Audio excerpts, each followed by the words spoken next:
Okay, so here we are, episode number 25 of Tour Talk.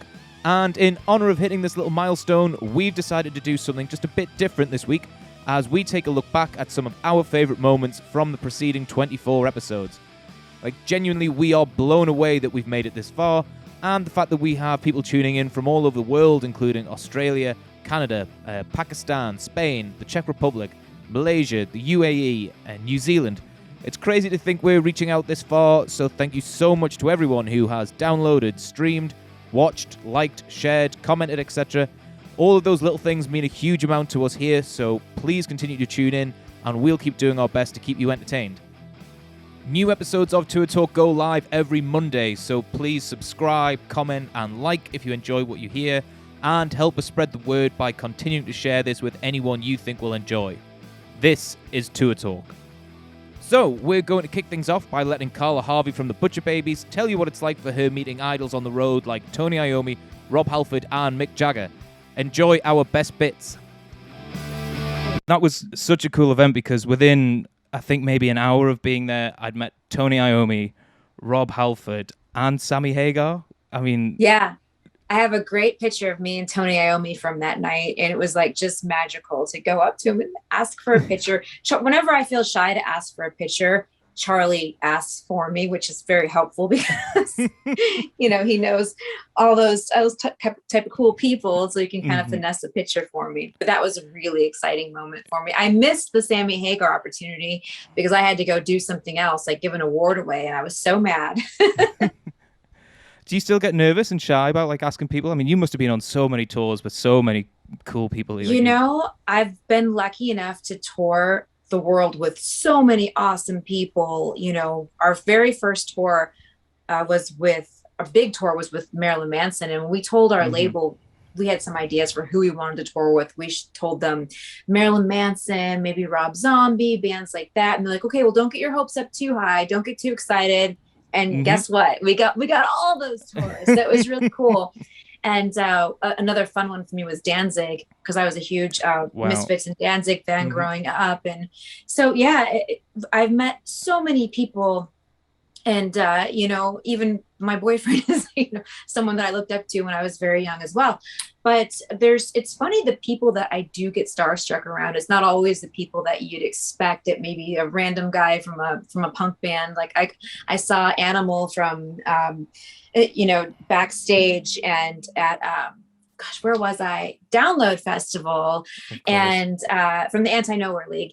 And I ran up to him and I was so excited. And I was like, oh my gosh, you're one of my favorite bands. And he turns and looks at me, goes, and now you've stepped in my piss. Because he was actually taking a leak when I ran up to him. But I was so excited to see him, I didn't even notice. So, wow. Yeah. But it's like weird random people like that. I love seeing Ice-T out. I always get starstruck by him. And he's such so cool. Him and Coco are so cool. But, you know, it's good.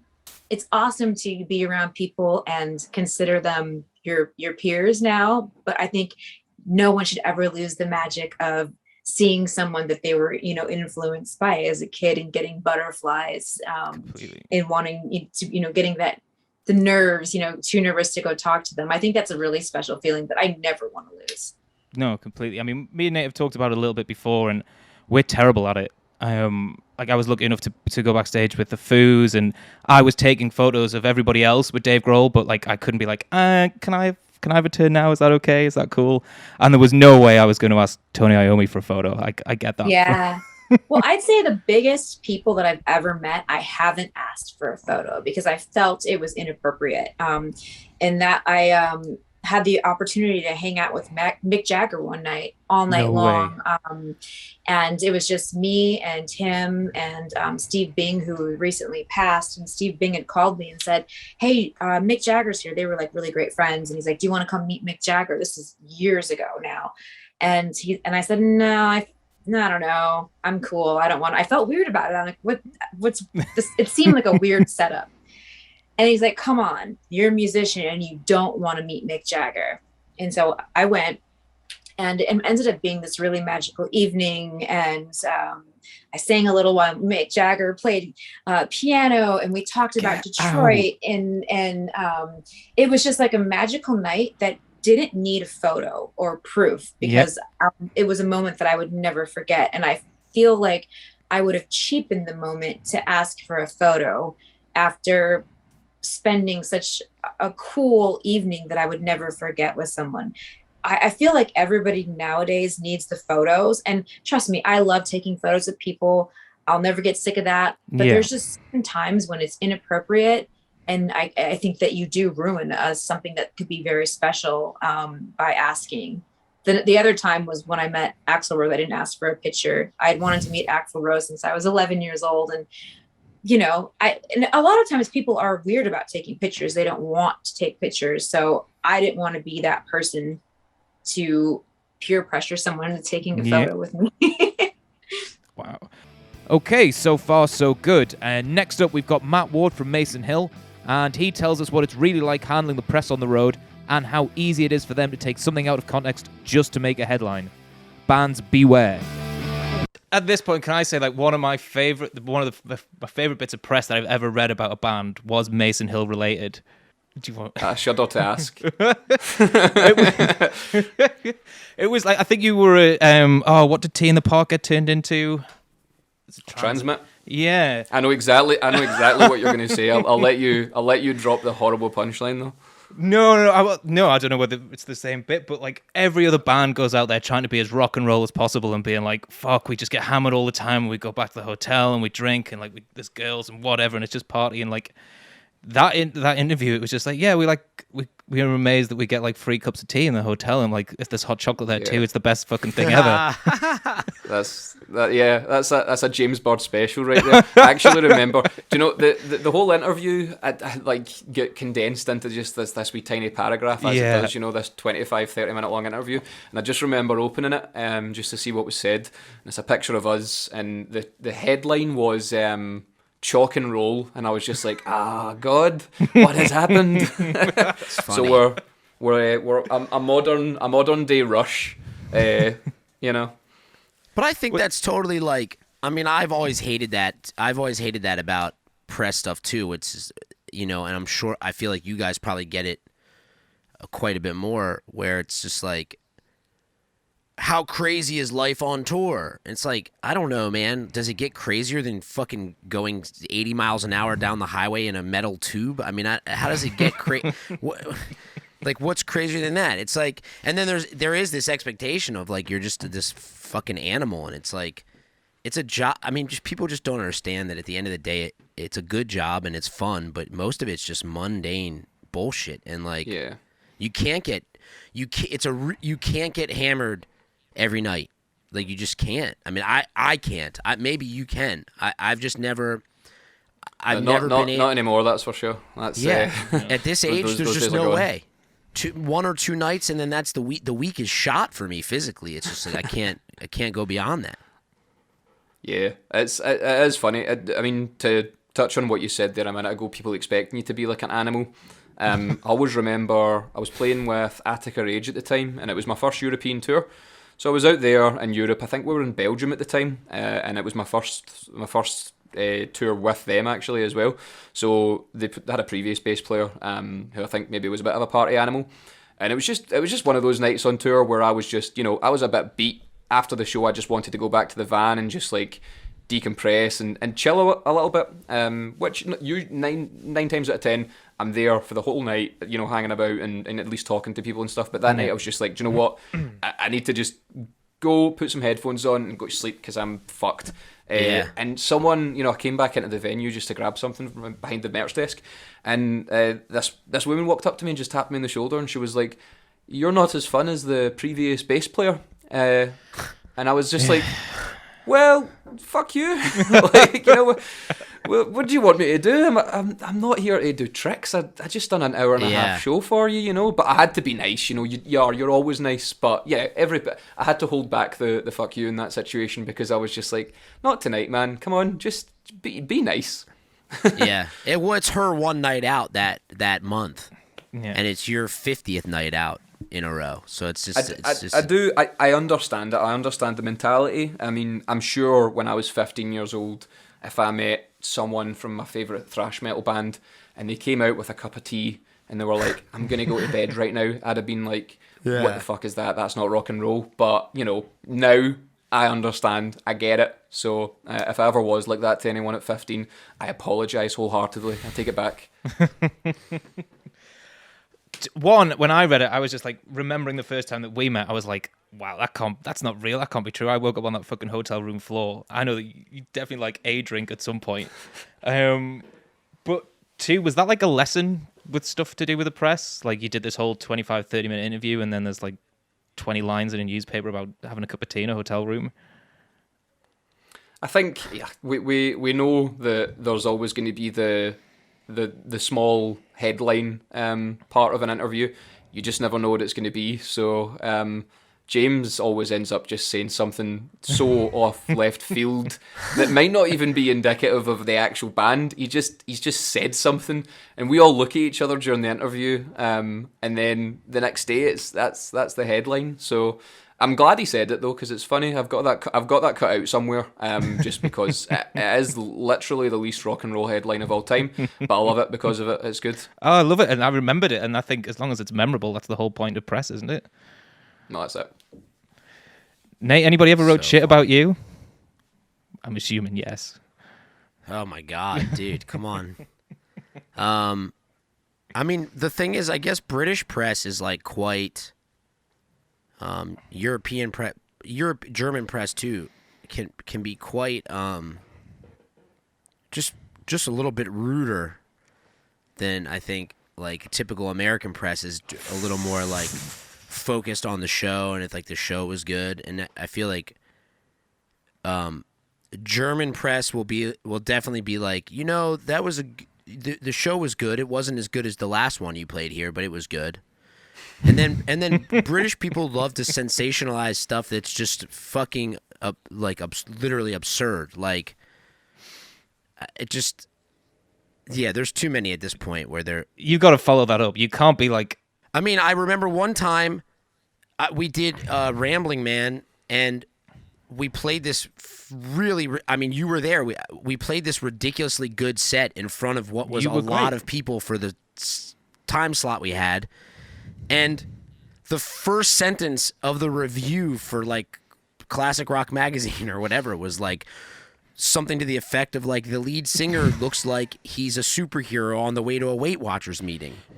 And it was like, what the actual fuck are you what does that have anything to do with But you were wearing a sparkly gold suit, yeah? Right, but what does any of that have to do with how the show was? How about start with a headline? Okay, or for instance with the bit about the tea, it's like, how about you add that somewhere in the article, but that's not the focal point. How about the focal point is American rock band plays a mid-level festival in the UK and does a great job, and then also the singer was fat and in a gold lame outfit. It's just the order in which things are presented makes all the difference, And I feel like American press, although American press does do this thing every single time, and it doesn't matter what it is. It's like they ask you that question that I commented on before. It's always like, "What's the craziest thing that's ever happened on tour?" That's every interview in the States is going to start like that. Do you ever How just did make you guys stuff meet? up? Oh, constantly. Yes, constantly. You've got to, man. You've got to keep it fresh. That's lazy. It's lazy, right? Yeah. Well, as there's I mean, you get the same questions over and over again with a lot of people, but some people always throw this sort of left field stuff out. I mean, talking about the worst bit of press I've ever had in terms of just being straight up rude. It's a European article. It wasn't about Mason Hill. It was about my previous band, Attica Rage. We just released our album. It was a Swedish review.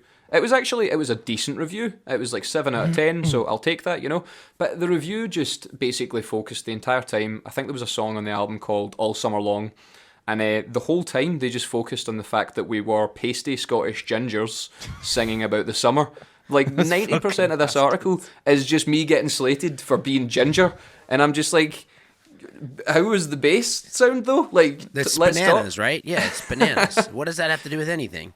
I do remember actually now that we were on this tour with this band in the States called Pepper, and we played this really great show. I remember it being great in Denver, in Boulder, right outside of Denver, in a city called Boulder, Colorado. We played this place called the Fox Theater. And the next day we were like, oh, the review from this blog at the time was really important to us for some reason. And we looked at it and we read the review and it was like, oh, this was the show and the blah, blah, blah. And then when we got to the end, we were like, wait a minute, they didn't say anything about us. And then the last sentence in the review was, also Lion Eyes was there. That was our review. So that might have been the worst. Lion Eyes was there. Yeah, no, they did admit we were there. I mean, you've got to pat them on the back for being factual. We were there. No, they fact checked. We were there. At least they didn't say you were shit, though. I mean, like, that's... Oh, they did. They just didn't specifically write it. I think they said we were... I think that was the entire point, but... Do you think that's the best backhanded put down you've ever had? No. Every article, almost 9 out of 10 articles that were written about a live performance were always saying things like surprisingly good. Like, I mean, you've seen it constantly. Classic rock and metal hammer never. Always the interviews, for stuff like Kerrang and classic rock and stuff are generally really good. Yeah. And then you get the occasional blog or, another magazine that's just, whatever. And that's always like, I was surprised by the way that they looked, that they sounded really good. And it's like, Oh, sorry. Let me just add this one last one. I do remember playing in D.C. at 930 Club, our hometown club. It's a world-famous club, and we opened for this band, Ozo Motley, and we had talked about this previously on the podcast, and we played 930 Club, and we got a write-up from the most popular blog in the city at that time. It was getting hundreds of thousands of views a day, and they said Lion Eyes took the stage looking a little too comfortable playing in their hometown.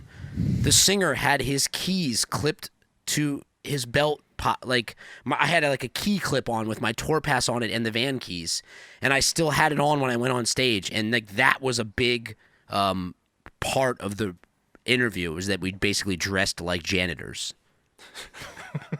It's just like that kind of journalism disgusts me. It's not even journalism. I mean, it's not even real music reviewing. Anyway, so let me stop ranting about all the terrible brand. You're not hurt by it though. You didn't take that one with you. No. Of course I did. Internalized it. Yeah. You got any more favorites? Traumatized. Matt, you got any more or? Actually, one from the current sort of cycle of album reviews that I want to give a little shout out to was it was just I think it was like one-line reviews or something, and I think it's German, I believe so, and it's just like everyone's raving about this album. I found it particularly boring, and I was just like, well, that's cool, but what I would like to do is review his review, and a rebuttal, and say that his one-line review was actually 3 lines. So although I enjoyed the first line, everything after it I'm kind of cutting off because it's one-line reviews. So as far as I know, the review just said everyone's raving about this album, and then I cut it off because you can't read past the first line. That's good. That's great. All right, so we hope you all learned a lesson or two there. Next up, we've got Charlie Benante from thrash metal legends Anthrax telling us what it's like to tour with Iron Maiden in South America and fly from show to show on Maiden's plane Ed Force One, which of course is piloted by their illustrious frontman Bruce Dickinson. Check it out. All right, I suppose we should probably discuss some touring at some point.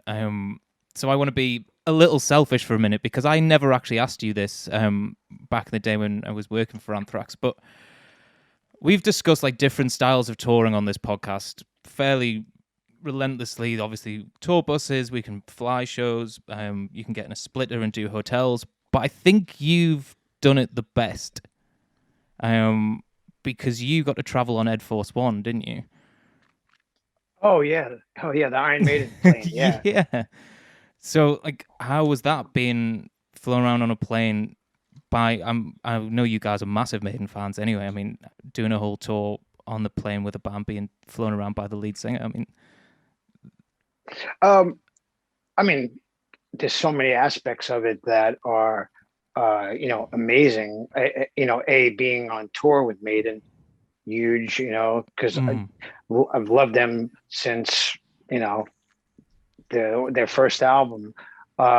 Knowing Steve Harris since 1983 to now, and he's the same exact person from then to now. The guy is just one of the greatest, and I would say that we kind of tried to model our band after Iron Maiden, because if you're going to copy any band, I don't mean musically, I just mean the way they go about things, then that's the blueprint, Iron Maiden, because they do everything the right way and they treat everybody like gold. Wow. So touring on their plane was amazing, and of course, yes, Bruce was the pilot, and there was another pilot too that would fly sometimes, but I preferred Bruce way better than the other pilot. Oh, wow. Bruce had smooth takeoffs, smooth landings. Whenever there was a bit of turbulence, I asked him about this, and Bruce actually went into an hour and a half conversation about how you can avoid turbulence. Just got to find that other altitude to take it. I mean, sometimes there are no comfortable routes to go, so sometimes you have to endure a bit of turbulence. But it was a really fascinating conversation about aviation. But like I said, Bruce flying the plane way better than the other pilot. So the way it worked out is we were in the front of the plane, which would be like the first class, I guess. Maiden was upstairs in the awesome class. And then behind us was, management, some press people, and then crew and stuff like that. And then the gear was way in the back. And it was a huge plane. But the greatest thing is when the flight attendants come over and they ask you what you want, and there's an Iron Maiden napkin, an Iron Maiden cup. And all I keep thinking was, can I get a couple of these to take with me? But it was just magic. That whole tour was just amazing down in South America. One of my favorite stories, and it's one I tell all the time, is we played El Salvador, and we weren't allowed to leave the hotel because there were people everywhere, and we were kind of stuck at the hotel. So the next day we played the gig. It was in this huge stadium, sold out. It was just amazing. Those people, they're so passionate about things, especially music. So the next day we were leaving to go to the next country, and the vice president came down to greet us and thank us for being there. So it was all of us in Maiden and crew and everybody in the hotel lobby. And he said, yesterday in El Salvador, there was no crime. And we were like, wow, that's awesome. He's like, because all the criminals were at your show. Ah! And it was just such a funny moment, but an also serious moment too. Okay, so sticking with the plane theme, we've got Per Wiberg from Opeth, Spiritual Beggars, Candlemas and Kamchatka up next, talking about European festival seasons and the realities of having to charter a private plane to make it from festival to festival on time. Sometimes these guys just live in a different world to the rest of us. One more thing on festivals, just while I remember.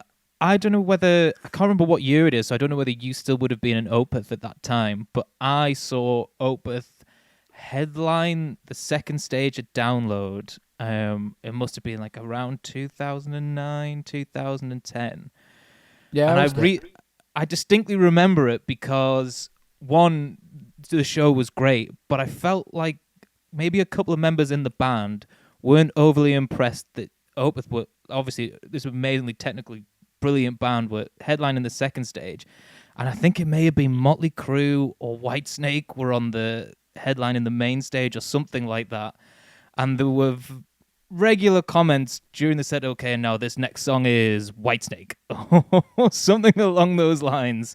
And I remember there being a Motley Crue. Was it Motley Crue? Yeah, it was. I remember that year. It was the comeback year for Faith No More. They headlined. Yeah, that's the one. Yeah, the main stage. Yeah. Perry, that you were there. day. So I saw that gig. And that was I think that was one of the first shows they played in Europe. Yeah, they headlined the Friday comeback. night as well. It was mega. And that was great. Yeah, we played that second stage on that. I remember that. we if I'm not mistaken, that was the only time in my life where we had a private plane chartered to make it to the next day's festival. Wow. And because you would think when you say private plane, you sort of envision things, right? Mm-hmm. We were. How was it for you? Well, I don't know. I think all of us understood that this is not going to be fun. It's going to be a 4-hour plane from Birmingham to northern Finland. Oh, wow, okay. A small one where you barely could fit band and crew and no bathroom. Wow. Did this thing have propellers and everything? Or? Yes. And Jesus. And were you nervous? No, not really. Everyone was so hungover, so I think that was the only way of doing it. Really, it's like you sort of when you first hear that, in order to get you to the next festival, we need to charter a plane for you. Okay, that's cool. You just kind of envision yourself on a couch, just sleeping and having there's like a revolving dance floor and chilled drinks or whatever. And instead, you were sitting, like just crammed in, like this, trying to sleep. Amazingly hungover or kind of in between, and trying to, make it for 4.5 hours. And wow. Yeah. So it's kind of interesting because this is where, especially during festival seasons, there's like a balance and a trade-off between like what the booking agent thinks is possible versus like reality and what the tour manager can actually make happen and what the band can actually endure. Yeah. I can't imagine that's the only time where you've been in a tight situation to get from one festival show to another. Yeah. I think everyone was, liked the idea of having a chartered plane, but not so much when everyone could see it, So they didn't let you know what kind of plane it was beforehand? No. They just... No. That's smart. Yeah. You've been tour managed right there. That's brilliant. Like, I think that was the only chance of getting us over to Finland. As you're probably learning by now, very little normal happens when you're out on the road. So here's a very exuberant Danny Vaughan from Taiketo telling us about just a few of the times he's nearly died whilst he's out on tour. I wasn't planning on making a feature of this, but like I had a little chat with Danny earlier in the week, just to kind of prep for this call and be like, just make sure he understood how we were going to shoot it and everything, which was fine. I spoke to Danny, mentioned that, I saw that you did this whole thing with Dan Reed about like a time he nearly died on tour.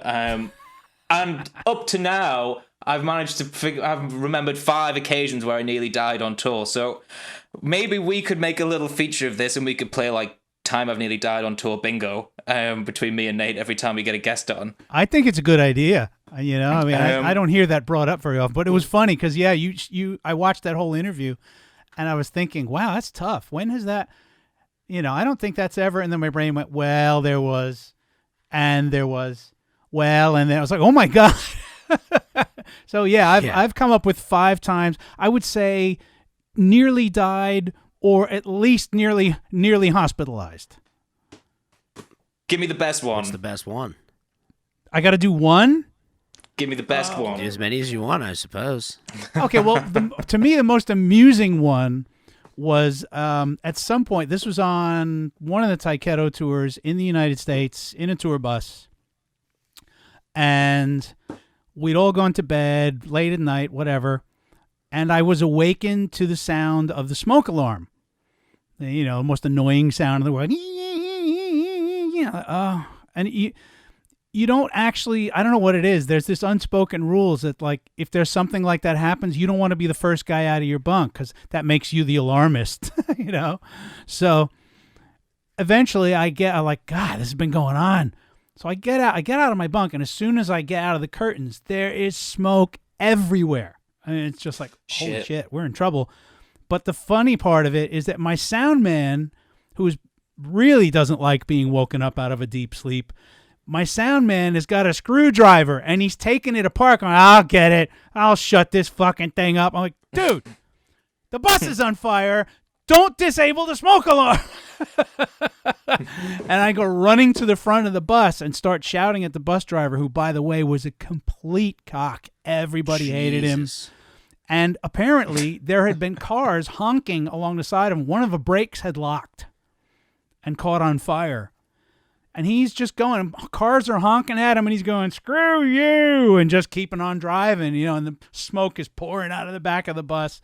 Yeah, so that was one. Jesus. More. What else? That's probably the most spectacular one. The other bus one was in the UK. Quite often the buses are set up so that most everything is on the top, but in the back of the bus there is a downstairs lounge. And so, you come down the little flight of stairs, and then as you're coming down the flight of stairs, the door is on your right side. And there's, of course, a grip handrail in case you need it. And something had happened unbeknownst to us, that the door was when doors don't get hung correctly? And the door had been, so the bus had taken a hit or something, and the door latch was now like this instead of where it should be. And I, just as coming down, put my hand on the door handle. Door open wide at like 70 miles an hour, and I am outside the bus for a minute, like James Bond, like, hey, just hanging on, and then just Jesus. It's one of those things that only later, at the moment I just laughed and said, "Man, did you see that?" And then like 10 minutes later, I'm like, Whoa, Jesus Christ, that's not cool at all. Fuck. No, not a lot of fun. We delve into the weird and wonderful world of social media next, as we let Deborah Bond tell us just how far some fans will go to support their favourite artists, to the weird point of creating a fan page just for her feed. You're both artists, like, you surely get a chance to draw a line in the sand about what you will and won't do. Yeah. Do you find that easy to manage? Do you feel like you have to give more than you want to, or do you think it's just expected, or do people pressure you to do that?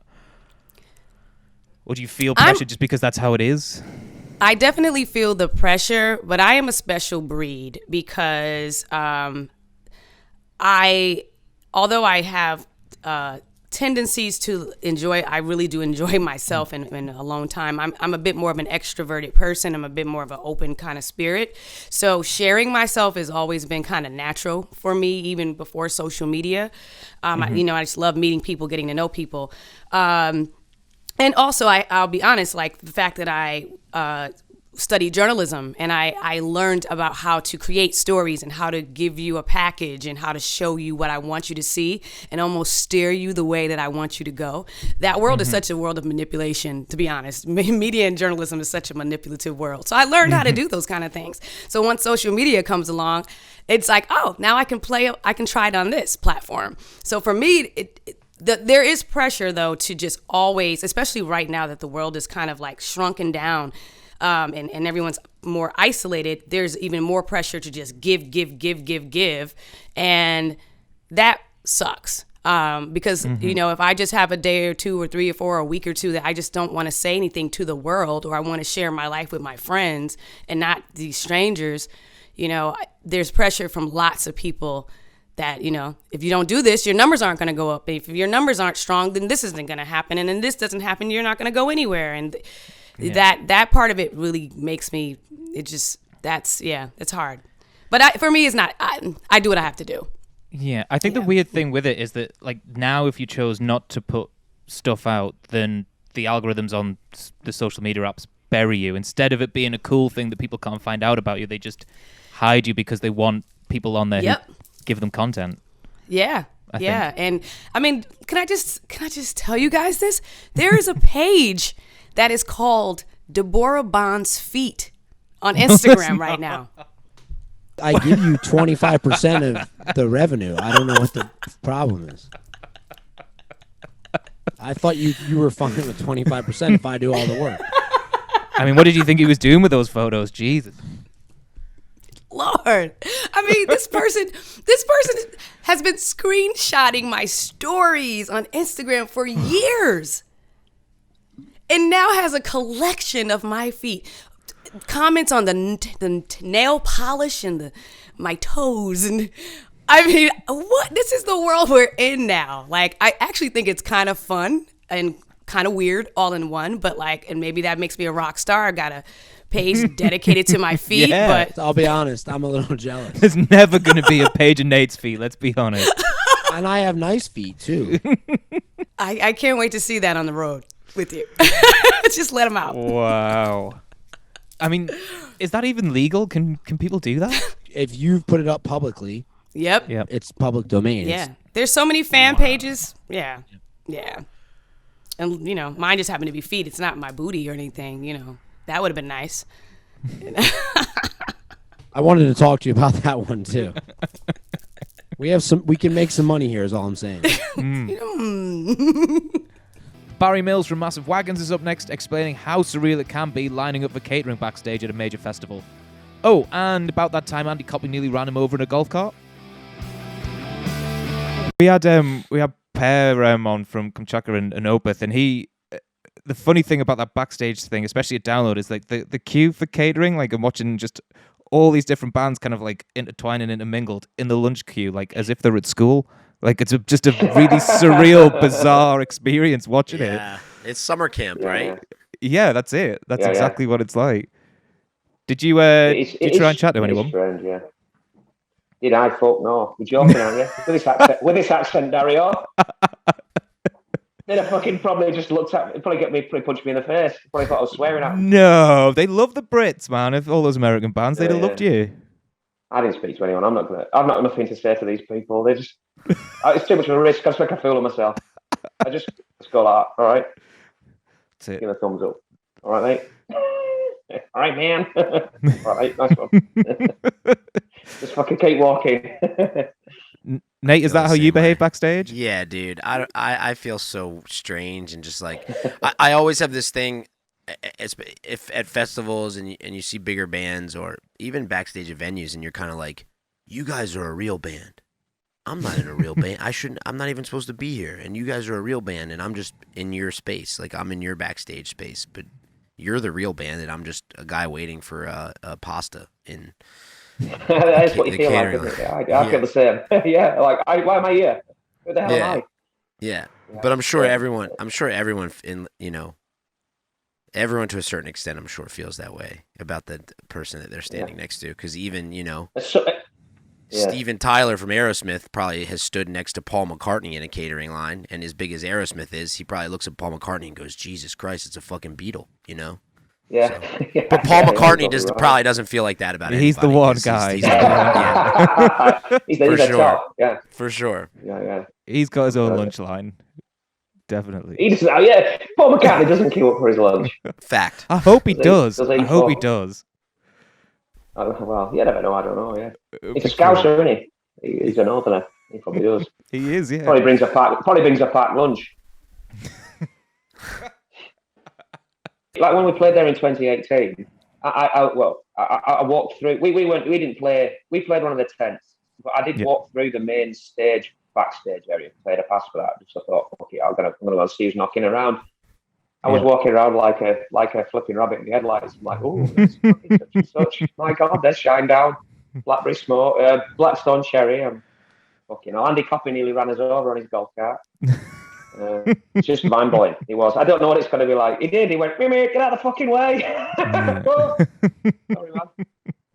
So to round things up, we've got Dan Reed from the Dan Reed Network, who was actually the very first guest on Tour Talk.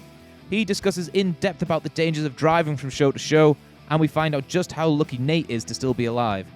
Dan also goes into the time he fell off stage at a show, suffered a major concussion, and proceeded to finish the gig without being able to recognize anybody else who was on stage with him. All right, so I got a couple of touring-related questions or topics for you. The first one I kind of picked out because I haven't got a good story for this, but I have a feeling that both of you might. So, have you ever had any sort of near-death experience, either on stage or just on the road, on a tour bus, on a plane, anything like that? I mean, basically, I've got nothing apart from like driving a van in the snow or being on a stage where there's like it's live, like there's electricity running through the stage. I've got nothing, but I have a feeling that one of you guys might have a more interesting tale to tell than that. Yeah, I'll make it real quick. In Oregon, on I believe 81 is the highway that goes through. Is 81 what goes through Oregon? 84. 84. On 84, maybe like an hour or 2 hours, a handful of hours outside of going to Portland to play a show, I was driving a 15-passenger van with a trailer, a loaded single-axle trailer, hit a patch of black ice on the side of a mountain, and flipped the van and trailer over. It was single-handedly the craziest thing I've probably ever experienced in my life, and I think I probably have a little driving PTSD from it.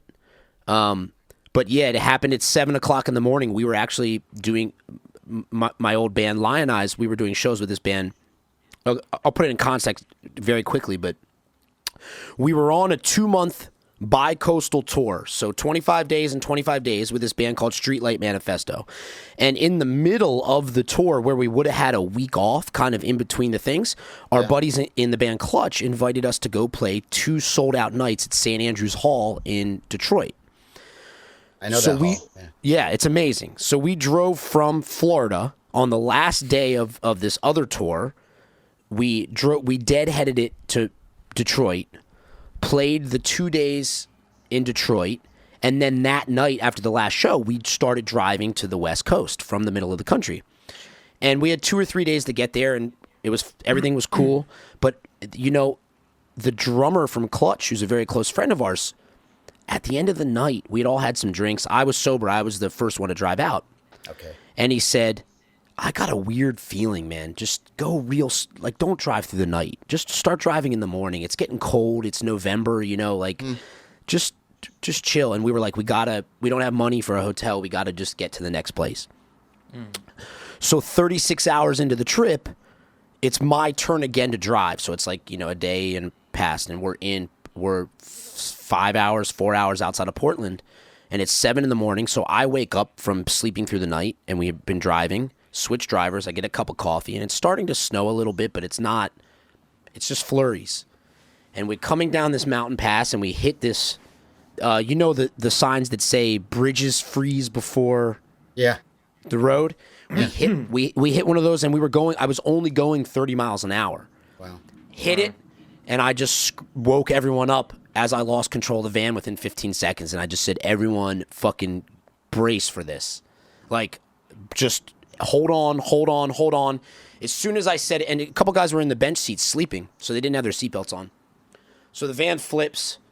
We hit the side of we luckily go to the side of the mountain where it's going up the mountain, because the other way we would have been dead without a question. It was a mile up. And the van hits the roof, teeters back on its side. The glass blows out, and the guys because it hit the roof first and then rolled over. The guys would have been cut in half that were sleeping in the bench.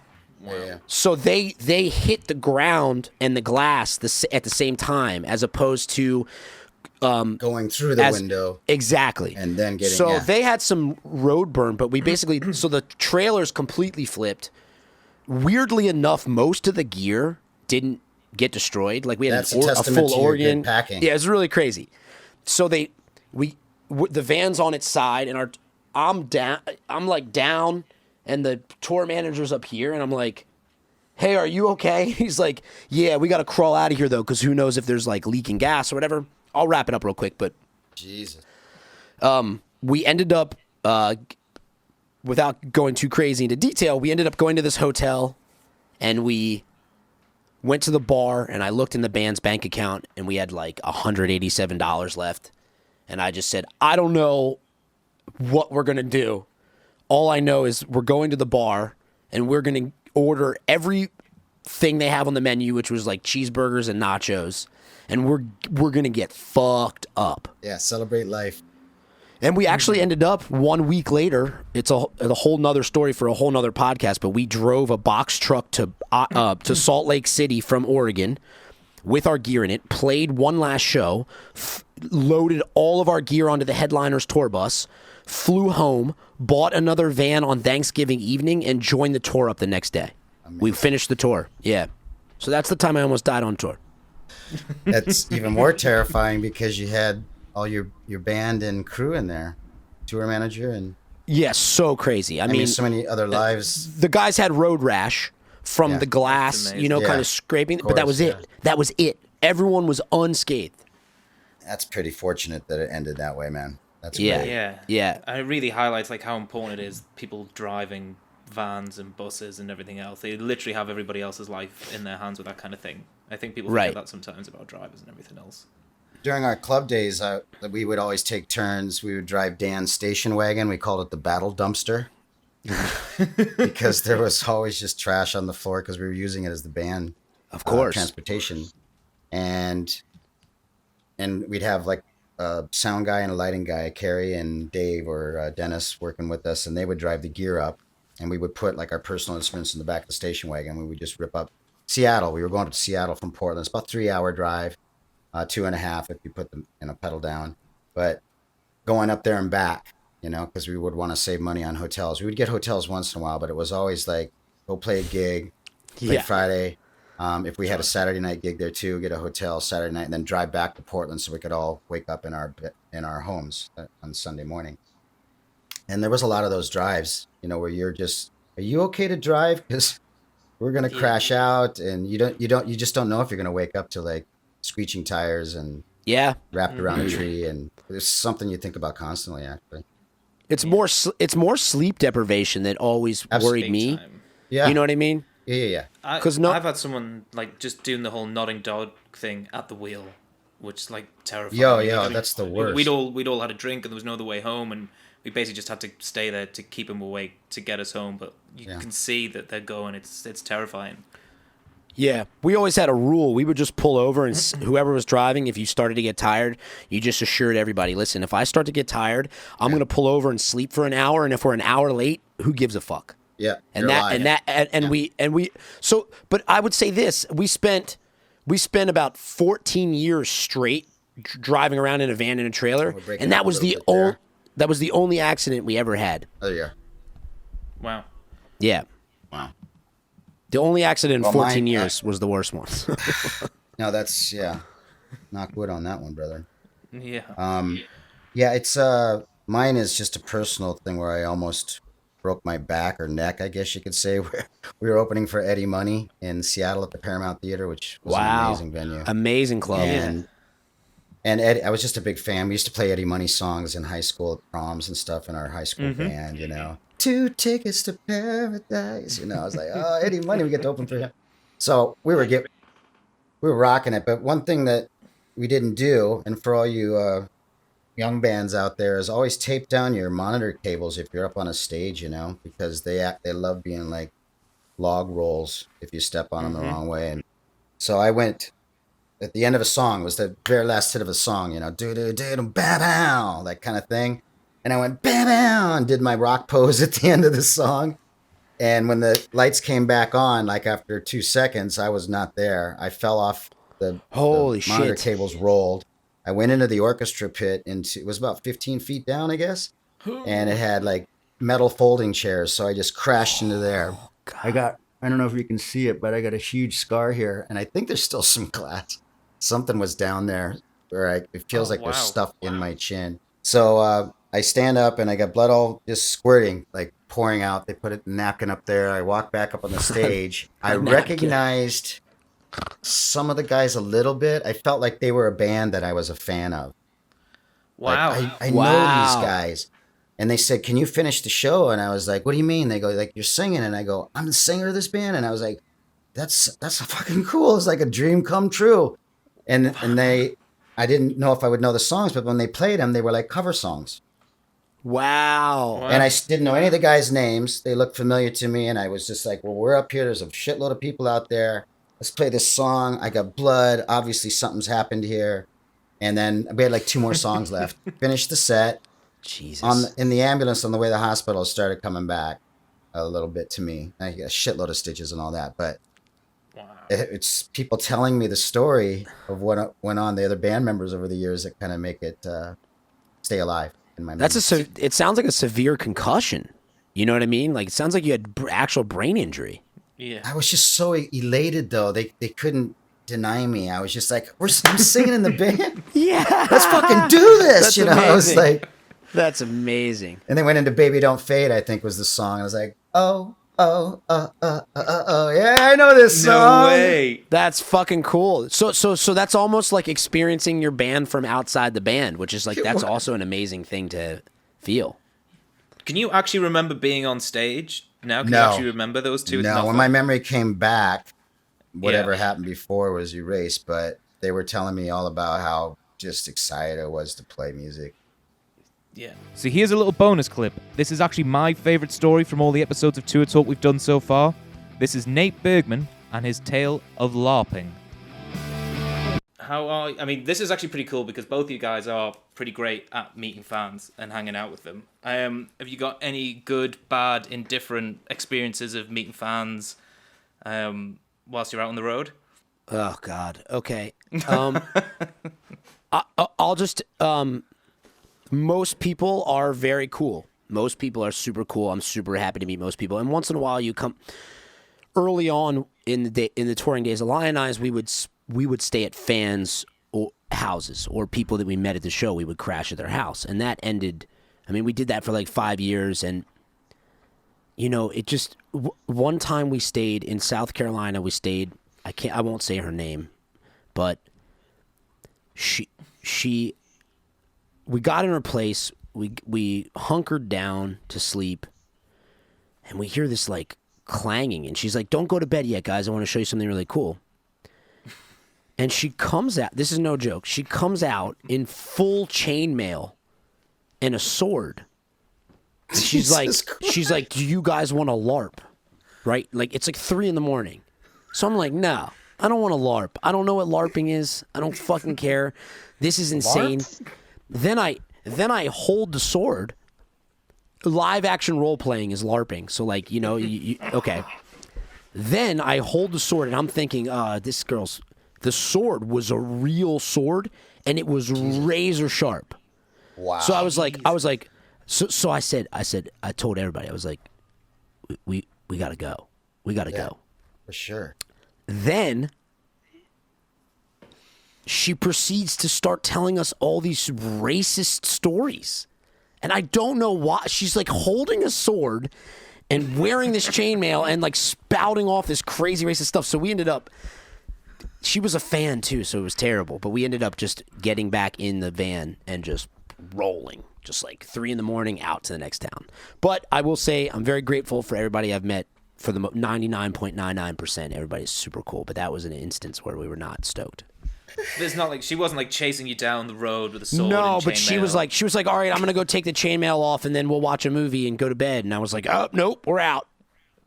Wow. We all one by one like tiptoed, you know, out, and we left. That's the wisest thing you've ever done. Oh my god, It was so fucking crazy. Congratulations on making it to the end of another episode of Tour Talk. You can keep up to date with us across the socials at Tour Talk Pod. So that's Facebook, Instagram, YouTube, and Patreon. Please subscribe, comment, like, and share, and we will see you next week.